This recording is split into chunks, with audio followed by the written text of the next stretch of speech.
So I missed last week's episode. I apologize. Mother is booked and busy, okay? But I do want to talk about one thing from last week, and that is James getting out of this situation with Logan. Let me tell you something. James, I don't know how you got Logan to stick to the script, but baby, you are good. Because when James put on that performance in front of Brittany or her sister, whoever, and had Logan call in and be like, oh no, I was lying. It wasn't true. I was just jealous. And it was so scripted. I do not believe it. Now, I'm not talking about James' sexuality. I don't know what the boy is doing. I'm just saying that moment with Logan was so scripted. I felt like Logan was like reading from something. The way that he just revealed, I don't know, it just seemed like a setup to me. Anyway, Hitler Barbie is getting dragged this week. Let's get into it. Normally I wouldn't be on Team Katie. This episode I am. Do not be upset. I feel like if she hangs out with the Witches of WeHo a bit more this season, I'll be off of Team Katie. But I'm on Team Katie this episode. First of all, let's talk about how Bubba, okay, invited his three brothers to stay with them. Now, I get it.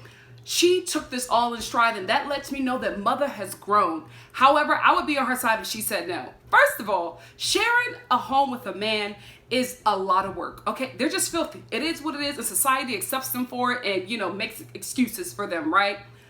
Then to add three more who is just as messy as the man that you already have, and first of all, they're living in like a one bedroom. So to share a bathroom with four men is a nightmare I never ever want to understand. And poor Katie had to deal with that. And she was just like, okay, it's fine. They'll have a good time out here. Like, she just took that in stride. And I was like, growth. So last season I told you I wasn't going to review the show because I had listened to Stassi's podcast, and actually Ariana and Lala brought it to light. So I was just really confused by Lala like trying to backtrack and not call Stassi like an ignorant racist when she was doing that on Twitter. So anyway, Stassi wants Billy to be on her podcast, and she said that she was hanging out with Ariana and Lala, and they were just like, you know, I wouldn't do it, beware, because she, you know, has made a career on this podcast of being ignorant, and so I wouldn't do it. And Billy was just like, I was just really apprehensive, but I made my own decision, and I will still do the podcast. Anyway, Stassi starts crying. Oh, I'm not a racist. I will say, in the flashback clip that they showed, Ariana didn't say that Stassi was racist. She never even called Stassi racist in the whole Twitter feud that they were having last year. Stassi was very manipulative in this situation, like she always is, but I'm gonna give her the benefit of the doubt. But in this situation, she threw the label racist on herself to make herself a victim, and to the people who were watching, because there are a lot of people who were just like, oh, that's not who she is. And I'm telling you, tears can be used as manipulation.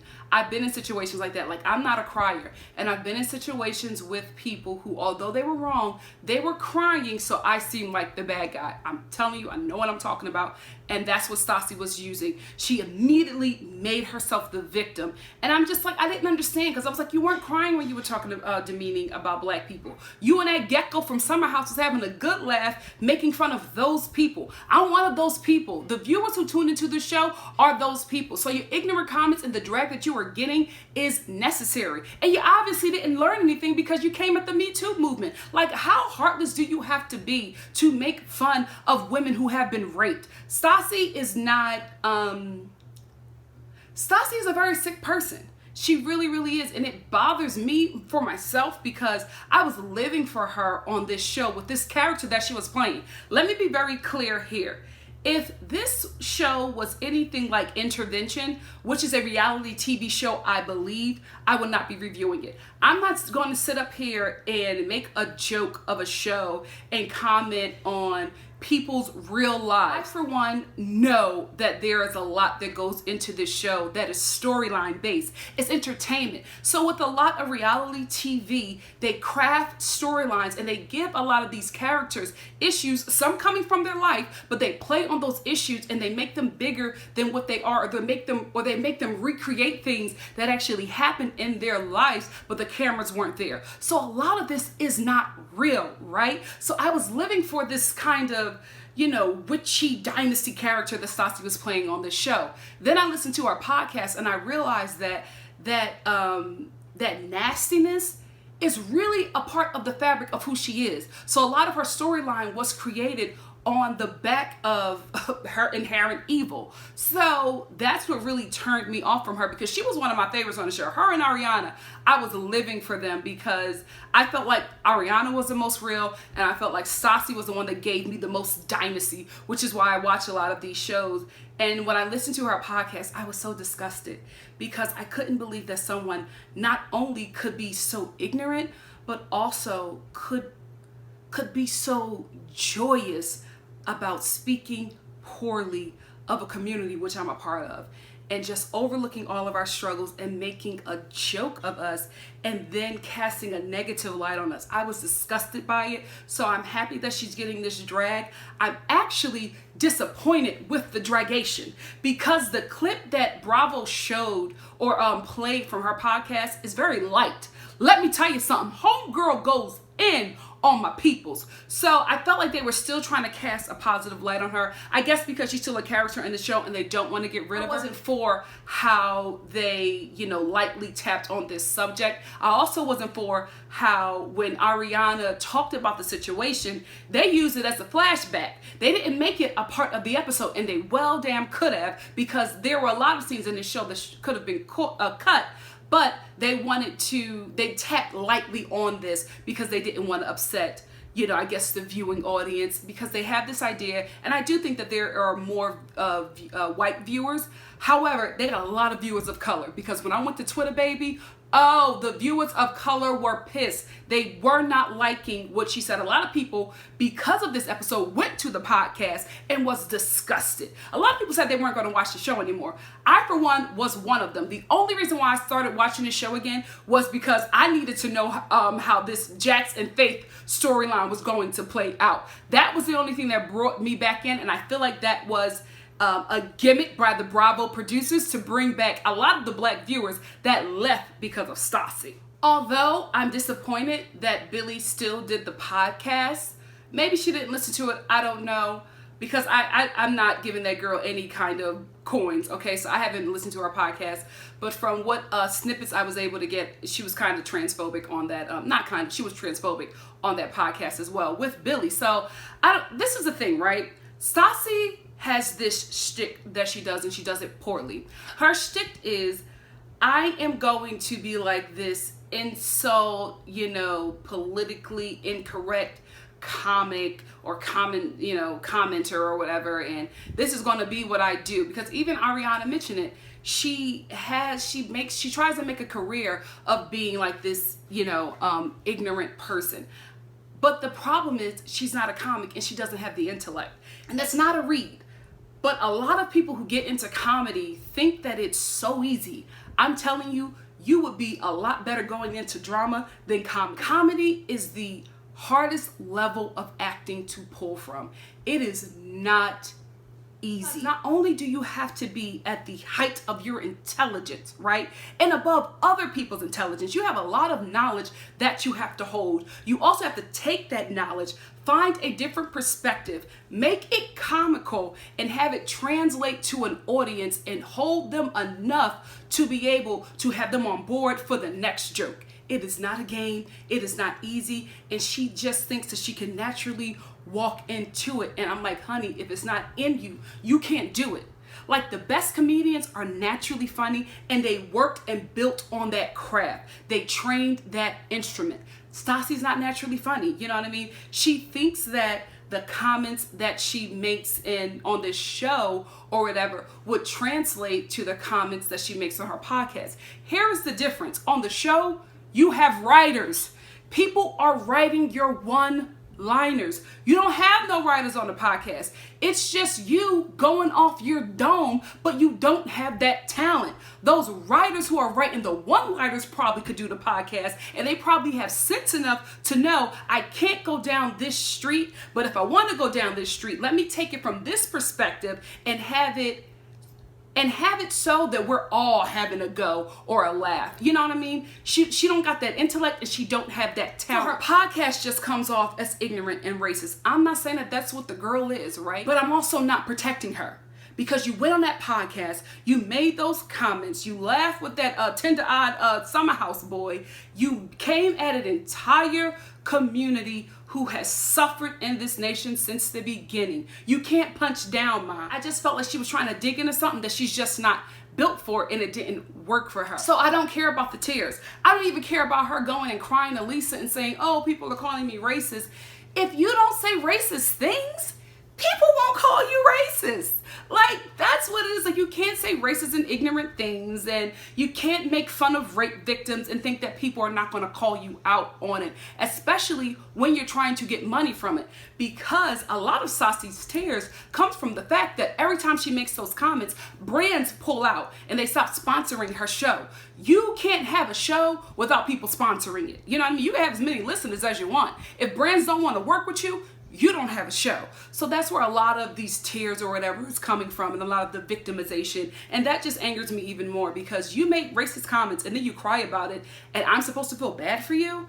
Everything that you're getting is well deserved. You should be getting more, but because of your privilege, you won't. And that is the issue. That's what we're talking about. And then I also don't like how she's trying to be divisive within the people of color community. Baby, don't bring that alt-right idea and try to separate us over here. We are working together and we are getting stuff done. Stop hating. Sitting over there crying about how people are misinterpreting your words. Then you gonna go on Instagram and post that you're wearing Nazi chic. Y'all better say woke. Homegirl is speaking from her heart. And there is the problem. Lisa Vanderpump, you should have just stayed there and ate your food, because, honey, get out of this. You need to mind your business, because Lisa then, after Stassi cries to her, Lisa then goes in her confessional and says that Stassi isn't a racist. Sis, mind your business, because what's going to happen, you're going to get in front of this situation to try to defend this girl, to keep her on the show, and then people are going to start pulling your racist receipts. I'm not saying that she has done anything, but all I'm saying is everybody who tries to come out and defend some kind of predator or somebody who was going down for bad behavior or horrific things, everybody that tries to defend them, people start calling them on their receipts. The whole Me Too movement, everything that was happening with that is that there were women who were coming out and speaking, right? There were also men who were defending, men and women who were defending, especially those in Hollywood and in politics, who had been accused of some heinous things, right? The people who were defending these predators, their receipts got called and then they got pulled down. All I'm saying is, honey, mind your business. Because if you don't have no skeletons in your closet, then you can speak freely. But I feel like especially them cooks probably have a little something they can say about you and how you treat them. That's all I'm saying. Yes, I know that she loves the LGBT community. I feel like she loves a certain sect of the LGBT community, a part of the community that is very alabaster. You know what I mean? Let me stop. However, I also feel like she is very interested in that community and works a lot for that community because they pay her bills. Let's be real. Both of her restaurants are in areas where there is a wealthy gay community. She knows exactly what she's doing. That's business. I think her real heart is them dogs. That's her heart. I don't think the LGBT community is her, it's her heart, it's her bread and butter. So she'll be like, oh, these people, I want to help them. I'll be on the float. I love them. Don't be nasty to them because they pay your bills. That's what it is. And maybe she does have a heart. I don't know her personally, but I'm just saying, mind your business, sis. Don't get in this, because the minute you start defending somebody, one thing I learned, I'm Christian, right? Grew up in like holiness, Baptist, deliverance. I'm speaking about my experience in the deliverance church. Deliverance is basically, we believe, saying we, I'm out of that. But deliverance church believes that there are people who are, when you do bad things or whatever, there are a lot of demonic possessions, right? So in the deliverance church, it is believed that you have the power, that Jesus Christ has given you the power to deliver your fellow man from these demons that are torturing them. Right? One thing I learned about growing up in a deliverance church is a good piece of advice, and I'll give it to Lisa. When a person was being delivered from a demon, the pastor would always say, if you are not clean, get from around this vessel. Because what the demon will do is call out demons or issues that you have to distract others from being delivered, from the deliverance that's happening here. All I'm saying is, Lisa Vanderpump, if you got some racist demons in your closet, shut up. Shut up. Let Stassi fall on her own behind and build herself back up. She's a white woman. She'll bounce back. Mind your business. Speaking of Lisa, she's the new editor of Beverly Hills Magazine, which is really a great magazine. It's pretentious, but, nice pictures. Anyway, she has this big event, and Jax is supposed to help. He comes late. I really applauded Lisa for this because this is the first time that I really felt like she's ever checked Jax. I honestly feel like if Jax wasn't on the show, she would not let somebody who, with his work ethic, stay working at her business, right? But I do feel like this was a real moment for her because when Jax came in late, this was a huge moment for her, and he came in late. Her kids, listen, I'm not saying her kids are above, general labor. However, if I'm paying you to do a job, my kids should not have to step in and help because the person who I paid is not there. She probably wanted her family there to be greeting and taking pictures and having a good time with her and celebrating in what she's doing. She didn't want her son behind a bar making a drink, and that is her right, especially when she's paying you. So I'm so glad she went off on Jax. And Jax, took it in stride because Jax knows you're not getting rid of me. I'm saying on this show, I'm like a top draw for this show. He really is. Like, Jax is the top dog. Forget how people feel about him. The boy gets people to view in. I felt like this was a real moment with Lisa and Jax because I've never seen her get out of herself like that, out of the self that she portrays. So I was really glad that she dug into him and was just like, this was a big moment for me. How dare you show up late? My child, basically she's saying, my kid can't even celebrate with me. He can't be in the pictures. I can't be talking to my friends or, just showing him what mama has been able to do because he's making vodka spritz or so. I don't drink. Why'd I even attempt to name a drink? Lemonade? Is there a lemonade? Nope. This Kevin and Katie moment. I have two views on it, right? One view, let's get this one out the way. I feel like Kevin and Katie have a relationship because he kept on saying, as a friend, I'm trying to tell you to take control of that. I don't feel like his comments were mean-spirited. I felt like his comments were unnecessary and it was not his place, especially as a man, to tell a woman that she needs to get it together. However, Kevin is gay, right? He has an effeminate way of being, and him and Katie are good Judies. So with him not being on camera, I felt like he was talking to his girlfriend, but Katie don't consider him a girlfriend, right? But he probably considers her in this kind of way, like, this is my good Judy. I'm letting you know that you got a situation going on. You need to get it together for these kids. Because I feel like there was a lot more to the conversation, but we only got that part that made Katie cry. So I'm not defending him. But I do feel like people say things when they're not on camera that is the truest. And I feel like because he wasn't on camera, he felt the liberty to say it, although Katie was still mic'd. Because if the cameras were on him, I don't think he would have said it. I really, really don't. But I felt like he was talking to his girlfriend. Like, girl, what is going on with them hips? You're on TV. You got to stay snatched. That's what I felt like was going on there. However, he was still wrong. It was not his place to say anything to her. And I also felt like there was a language barrier there. And I also felt like there was a cultural barrier there. And not like white or Asian culture. I'm just saying American culture. I don't think that Kevin really knows American culture like that, to the point where it's like, you can't tell a woman that she's gained. Like, in America, we don't play that. Ain't no man telling us nothing about our bodies. We've been fighting for that since the beginning. We still fighting for it. You're not going to tell me nothing about what I got to do with my body. Mind your business and check your wig, okay? Because Katie had the right to come back at that wig. Okay, Katie had every right to be like, won't you do something about that shiny / dusty stiff wig? But Katie took it in stride and then broke down when she got to Lisa. And I'm glad that Lisa, I don't know if she addressed Kevin, but I know she addressed him in a confessional. My only issue with how it was addressed outside of the show is that Kristen is sharing like a lot of her comments about Kevin is borderline, I'm side-eyeing them, right? Because I also feel like, yes, Kevin was wrong, and Lisa addressed him in the confessional, and the show kind of addressed his comments being wrong. He's still a part of that community. You know what I mean? He's still a part of that money community. So, girl, watch your mouth. You know what I mean? Like, he's still on another level that you're not. So stay in your lane, Kristen, and mind your business.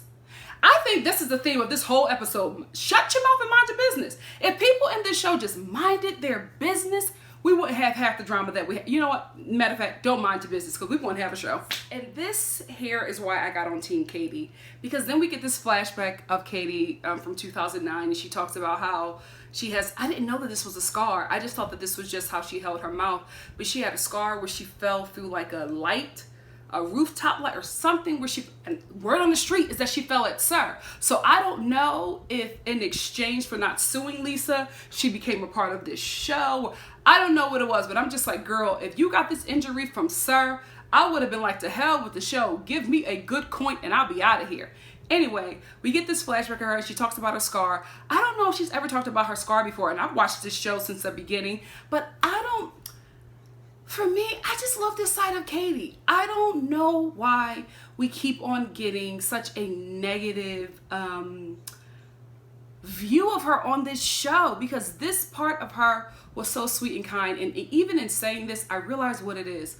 When Katie ain't with them other broads, she is such a great character on this show. I've noticed that we've been seeing a lot of her in scenes with her husband, a lot of her solo scenes, a lot of her hanging with different people. That group is just toxic. Those girls are toxic. And I'm telling you, it's going to fall down at some point. I think it's either going to happen when one of them like gets a man that is just like, I don't want to be a part of this mess. It started to happen with Stassi, but then her and Patrick broke up. But that group is just not it's toxic. They are all not good together at all. I like Katie outside of that group. When she gets with them girls, so right now I'm on Team Katie, but I feel like she gonna link up with them witches again, and I ain't gonna like talk about Stassi in a different perspective. When Katie goes to tell the girls like what Kevin said about her, Stassi made that whole thing about her. Like, Katie had about 2 seconds to talk about how she felt. First of all, they were meeting to talk about what happened to her, and Stassi made this whole thing about her being racist or whatever, and everybody started defending her, and I'm just like, you are a terrible friend. If you watch Little Women Atlanta, if you don't, please watch it because I review it on this channel as well. Stassi reminds me so much of Minnie. Minnie and Stassi are like grade A manipulators. They are able to do terrible things, cry, make up all these kind of things, and get people to sympathize with them. Even the people that they've hurt, they are master manipulators. It's actually quite scary. I'm saying this a lot this season. I don't know what's going on. Maybe the Reiki lady is doing a good job on Jax, but I agree with Jax. Again, he's talking about how Kristen needs to mind her business. Like, she is sabotaging his relationship. He's like, for what? Like, why are you even concerned about what I'm doing? And I agree with him. Why are you, if you're happy and in love with your man or whatever, why are you so focused on Brittany, who you just met, and her well-being and in her relationship? Because, girl, it didn't work. She's still with Jax to this day. Like, mind your business and like stay out of his situation, because Jax is right. They're all messy. He is just the sloppiest. That's the thing. A lot of them have a lot of secrets. A lot of secrets. Jax is just more open about it. You know what I mean? And when he starts revealing secrets, they try to tear him down and beat him down or whatever, but he just comes back stronger. So I absolutely agree with him. Kristen needs to mind her business. And also, Brittany, you are not a child. Stop making best friends overnight.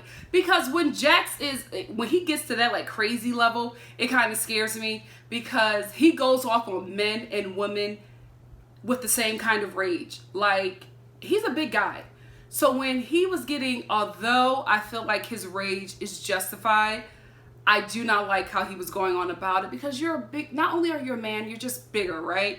And he was directing a lot of his rage towards, a lot of his rage was about Kristen, but he was just making some shots, and just his body was changing, his eyes were changing. And I'm like, dude, you got to find a way to deal with your rage concerning women. And I feel like that's why he is the way he is. There is something that happened to him in his younger life concerning, there's one particular woman that Jax is getting out all of his rage on other women concerning this one woman. It's always like that. It's in serial killers, abusers. It's always some woman in their life that harm them, and they use the rest of their life to torment the women in their life who love them.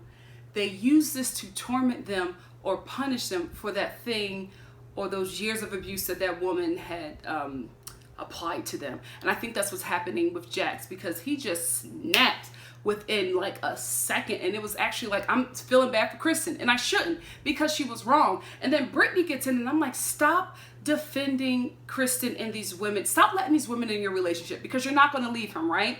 And stop calling these girls your best friend. You just met them, and you know what, maybe I'm just a different kind of being, but I could never be best friends with a girl that slept with my man. Like, me and you can't talk. Like, we could be cordial, but I'm not hanging out with you. I'm not calling you my best friend. I'm not telling you about the issues we have when we both have sampled his serpent. Nah. Now, before I close out, I want to talk about Jax and his Reiki healer. I think he hit. I'm gonna just be honest with you. I was trying to find another way to say it. I think it's something going on with the both of them, because she, woman to woman, right? She gives off something in her sessions with him, and I'm like, either he's hit or y'all in the beginning stages. There's a lot of flirtation going on with her. She's rubbing his chest. Let it go. Let it go. I'm like, Brittany, you just need to watch every woman around this boy, because listen, he gives off something that women just want to sleep. I can't see it, but I've never met him, right? Whatever it is, he gives off something that panties just drop. I don't understand it. It's not my steez, right? I like me a thug. I'm gonna just be honest. I like a little roughneck. So Jax can never fit in that, but whatever he gives off, it's working. Anyway, that's where it ends. Next week, we get our traditional Stassi, birthday Stassi, the only Stassi that I really like at this point. We get to see her have a whole breakdown about her birthday, and we get to see her having like some issues with Patrick. I'll be there to review it. And if you like what you see here, please like, comment, subscribe, and share. And I will see you for the following episode of Vanderpump Rules. Bye, guys.